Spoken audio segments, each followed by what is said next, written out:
अस्सलाम वालेकुम, welcome back to my channel green healings. मैं आपके लिए लेकर आती हूँ बहुत ही जल्दी बन जाने वाली मज़ेदार रेसिपीज और एक नेचुरोपैथ की हैसियत से मैंने बहुत सारे नुस्खा जात भी शेयर किए हैं, मेरे चैनल पर मौजूद हैं, ज़रूर देखिएगा।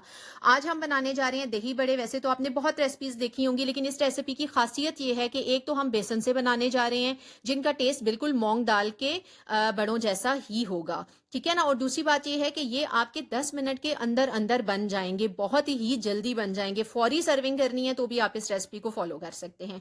बेसन ले लिया है मैंने 4 से 5 टेबल स्पून, आप अपनी मर्जी के अकॉर्डिंग ले लीजिए। उसमें मैं डालूंगी कुटी हुई लाल मिर्च जो कि है 1 टीस्पून। आप अपने टेस्ट के अकॉर्डिंग ऐड कर सकते हैं, कम या ज्यादा।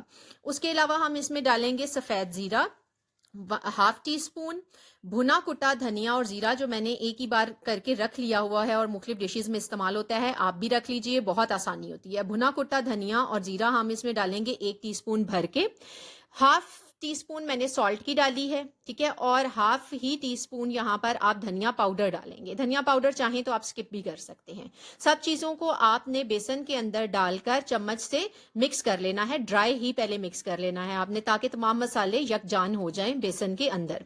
उसके बाद मैं आपको 2 सीक्रेट मसाले बताने जा रही हूँ जो इसके टेस्ट को वो जायका देंगे जो मूंग के बड़ों वाला जायका होगा। एक तो आपने यहाँ पर 1/4 टीस्पून अजवाइन डालनी है, क्यूमिन सीड्स भी जिन्हें कहते हैं, ठीक है। और 1/4 टीस्पून आप यहाँ पर बेकिंग सोडा डालेंगे। बेकिंग पाउडर नहीं डालना है, बेकिंग सोडा डालना है। ये आपके बड़ों को वो जबरदस्त टेस्ट देंगे कि किसी को ये समझ नहीं आएगी कि आपने मूंग दाल के बड़े बनाए हैं या बेसन के बड़े बनाए हैं। अब आपने इन चीजों को अच्छे से मिक्स करना है। मिक्स करने के बाद आपने इसमें पानी जो शामिल करना है बैटर बनाने के लिए, वो ठंडा पानी इस्तेमाल नहीं करना, आपने हल्का गर्म पानी करना है, ठीक है। हल्के गर्म पानी से ये होगा कि इसका प्रोसेस क्विक हो जाएगा और आप बहुत क्विकली बड़े बनाकर सर्व कर सकते हैं। तो पानी को आपने नीम गर्म कर लेना है और फिर थोड़ा थोड़ा पानी डालते हुए आपने एक थिक बैटर बना लेना है। अब थिकनेस कितनी होनी चाहिए? अगर बहुत पतला होगा तो वो डी शेप हो जाएगा, फ्राई करते हुए उसकी शेप अच्छी नहीं आएगी। अगर आप बहुत थिक मटेरियल रखेंगे तो जब आप उसे फ्राई करेंगे तो उसके अंदर एक हार्ड गुटली बन जाएगी। तो आपने इसकी थिकनेस का खास ख्याल रखना है।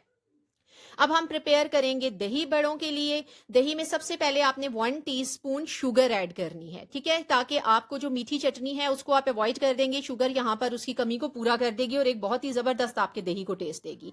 फिर हम यहाँ पर 1 चम्मच भर के डालेंगे चाट मसाला। आप अपने टेस्ट के अकॉर्डिंग कम या ज्यादा जो भी डालना चाहें डाल सकते हैं, ठीक है। अच्छे से आप इसको मिक्स कर लें। चाट मसाला यहाँ मैं आपको बताती चलूं कि आप नेशनल का यूज करें।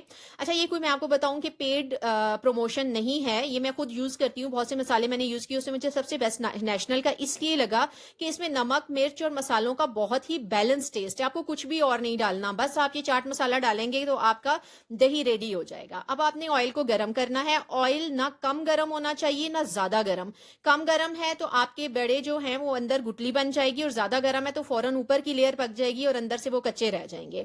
एक मुनासिब हीट जब आपके ऑयल की हो, एक बड़ा आप डाल के उसमें देख सकते हैं। आपने उसमें बड़े डाल देने हैं। अगर शेप के हवाले से कॉन्शियस हैं तो फ्राइंग पैन में आप फ्राई करें, उसमें शेप एक जैसी आएगी आपके बड़ों की। जब एक साइड अच्छे से पक जाए तो आपने उसकी साइड को टर्न करके दूसरी साइड को भी पकाकर इस तरीके से जरा गोल्डन ब्राउन कर लेना है। फिर आपने इन्हें निकालकर एक प्लेट में रख लेना है। अब सर्विंग के टाइम में यहाँ पर जस्ट मैं आपको एक डेमो दे रही हूँ, आप फुल बाउल ऐसे ही बनाएंगे। आपने बड़ों को लेना है, पानी में डिप करना है। अब डिप करके छोड़ना नहीं है जैसे नॉर्मली बड़ों में हम करते हैं कि छोड़ दिया वो सॉफ्ट हुए फिर निकाला, नहीं। आपने फौरी डिप करना है, उन्हें निकालकर हाथ पर हल्के से निचोड़कर अपने सर्विंग बाउल में उसको रख लेना है। 1 बाय 1 सारे बड़े इसी तरीके से आपने थोड़ा सा पानी में डिप करके निचोड़कर बाउल में डाल लेने हैं। उसके बाद जो दही हमने प्रिपेयर किया था, मैंने आपको सिंपली दही प्रिपेयर करना दिखाया, बाद में मैंने उसमें प्याज और उबले हुए आलू ऐड किए। अगर आप भी करना चाहें तो कर सकते हैं, वरना आप सिंपल दही जो मैंने आपको प्रिपेयर करना बताया है ना, वो फौरी आप डालिए इन बड़ों के ऊपर और बस ऊपर से आप गार्निश कर लें। आप बेशक ऊपर हरा धनिया, हरा पुदीना डालिए और ऊपर चाट मसाला स्प्रिंकल करें, आपके बड़ों का इंतहाई जबरदस्त टेस्ट आएगा। रेसिपी को जरूर फॉलो कीजिएगा, अपने कमेंट्स में शेयर कीजिएगा और आपको ये कैसी लगी। मेरे अगर वीडियो पसंद आए तो सब्सक्राइब जरूर